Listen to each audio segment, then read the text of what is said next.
Bom dia a todos, meu nome é Thomas Obimbio e hoje eu vou falar sobre dissipadores de energia aplicáveis às saídas de bueiros tubulares e descidas da água de aterros. Bom, por definição, dissipadores de energia são dispositivos que visam promover a redução de velocidade de escoamento nas entradas, saídas ou mesmo ao longo da própria canalização de modo a reduzir os riscos dos efeitos de erosão dos próprios dispositivos. Dissipador de energia é classificado em dois grupos, que é dissipador localizado e dissipador contínuo. Dissipador contínuo tem como objetivo, mediante a dissipação de energia, diminuir a velocidade de água continuamente ao longo de seu percurso, de modo a evitar o fenômeno de erosão em locais que possa comprometer a estabilidade do corpo estradal.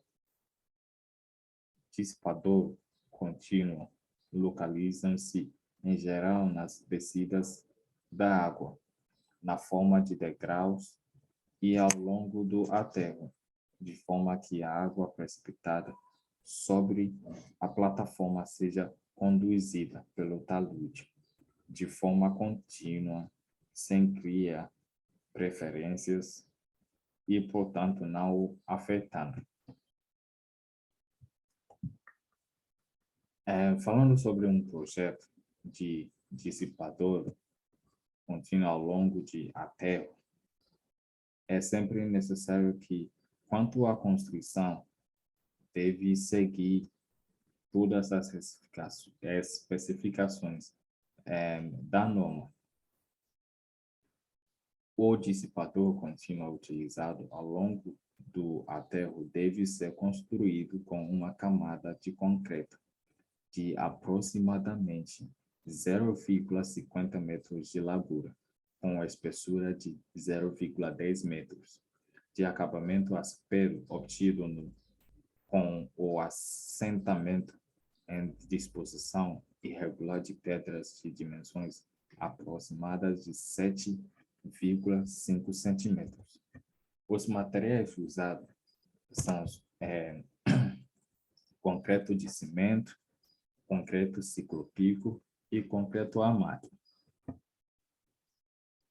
Bom, quando utilizado nos dispositivos em que se especifica esse tipo de material, que é concreto cimento, deve ser dosado racional e experimentalmente para uma resistência característica à compressão mínima, FCK, aos 28 dias, de 15 MPa. Aí no concreto ciclopíco, os dissipadores de energia também poderiam ser feitos com concreto ciclopíco, utilizando-se na sua confecção pedra de mão, com diâmetro de 10 a 15 centímetros. Aí, finalmente, se fosse com concreto armado, em razão ou de acordo com a localização em terreno de grande declividade ou passível de deformação, o dissipador de energia deve ser executado em concreto armado, adotando-se, no caso, as dimensões, formas e armaduras recomendadas no projeto, executando os serviços de acordo com as especificações da norma. Alguns tipos de dissipadores de energias são os dissipadores de concreto convexo contínuo de pedra argamassa, dissipadores de concreto com caixa de pedra argamassa, dissipadores de concreto monolítico com dentes de concreto e dissipadores de concreto monolítico em degraus. Bom, antes de falar sobre a execução de um projeto dessa, vou falar bem rapidinho sobre alguns equipamentos necessários que, segundo a norma, tipo, no mínimo, é, é recomendado os seguintes equipamentos, que são caminhão buscalante, caminhão de carroceria fixa, betoneira, motorniveladora, pá carregadeira, rolo compactador metálico, é, vale, valetadeira, caminhão com grau e cera elétrica para formas.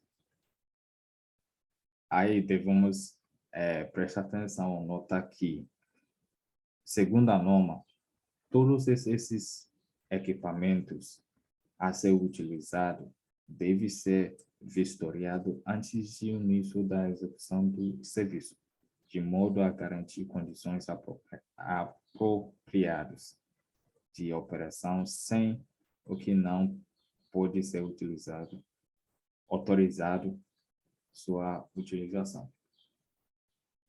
Bom, falando sobre a execução de um projeto desse, o processo executivo para implantação de dissipador de energia é similar ao utilizado para os demais dispositivos de concreto de cimento, podendo-se adotar formas de madeiras convencionais ou formas deselantes em função da posição relativa dos dissipadores em relação ao ponto de suprimento. O concreto deve ser lançado na forma, preferivelmente por bombeamento.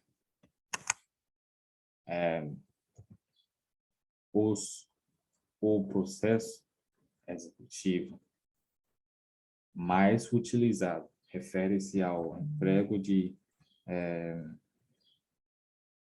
dispositivos moldados com emprego de formas convencionais. Aí essas seguintes etapas, que é a escavação da vala para assentamento do dissipador, que é obedecendo aos alinhamentos, cotas e dimensões indicados no projeto. O seguinte é a regularização da vala escavada com compactação com emprego de compactador mecânico e com controle de umidade a fim de garantir o suporte necessário para o dissipador, em geral de considerável peso próprio. E também tem o lançamento de concreto magro com utilização de concreto de cimento amassado em betoneria ou produzindo em usina de transportador para o local em caminhão betoneira, sendo o concreto dosado experimentalmente para resistência característica à compressão FCK, no mínimo, aos 28 dias de 11 MPa. Também tem a instalação de formas laterais e das paredes de dispositivos acessórios, como dentes e degraus, limitando-se os segmentos a serem concretados em cada etapas e execução de juntas de dilatação. E o intervalo tem que ser 12 metros. A próxima etapa é a colocação e a amarração de armaduras definidas pelo projeto, no caso de utilização de estrutura de concreto armado.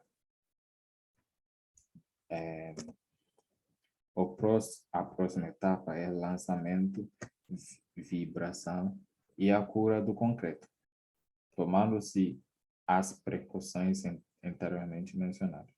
E o próximo é retirada das guias e das formas. Aí, nessa etapa, está quase tá, perto de finalizar, né, a execução. E a próxima etapa logo é recomposição de terreno lateral, as paredes dos dissipadores com colocação e compactação de material escolhido do excedente da escavação, com a removação de pedras ou fragmentos de estrutura que possam dificultar a compactação. Próximo tem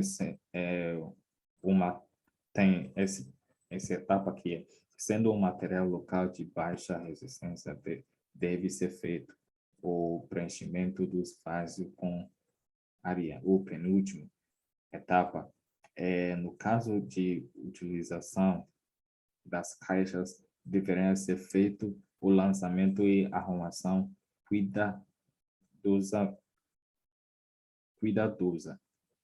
de pedra de mão, com diâmetros entre 10 e 15 centímetros, evitando-se a contaminação com terroros de argila. Aí a última etapa no caso de utilização de dispositivo que utilizam verso de pedra argamassa e pedras serão no caso de utilização de dispositivos que utilizem versos de pedra argamassadas, as pedras serão colocadas sobre camada de concreto previamente lançada antes se iniciar a sua cura. Então, após de todas as etapas de execução, né, passando desse processo, tem outros processos, outras etapas como manejo ambiental e também tem inspeções, né, esses processos ou etapas construtivas, controle de insumos, controle de produção ou execução, e tem verificação também, que dentro dessa verificação podemos falar sobre o controle geométrico e controle de acabamento. E também tem condições que podemos verificar em relação de conformidade, ou que não conforme e tal, critérios de medições, para ver ou para concluir que a obra ou o projeto foi bem feito. E aqui tem a tabela de dimensão e consumo médios para uma unidade. Desculpa, conforme os valores que daqui essa tabela também foi tirada no arquivo um arquivo que estava na norma, sim, na norma. E bom, falando sobre as vantagens e desvantagens de dissipadores de energia aplicáveis, né, nas descidas de água de aterros, é que ao lado bom, que reduz, né, a velocidade de água, mas só que o lado que é meio ruim é que na hora de colocar, por exemplo, as pedras de mão, tem que ser bem feito, como o lançamento e a arrumação tem que ser feito cuidadosamente. Em relação de pedra de mão, né? Tem que ser feito cuidadosamente. E aqui são as referências que eu peguei para esse projeto. Então, muito obrigado pela atenção e bom dia.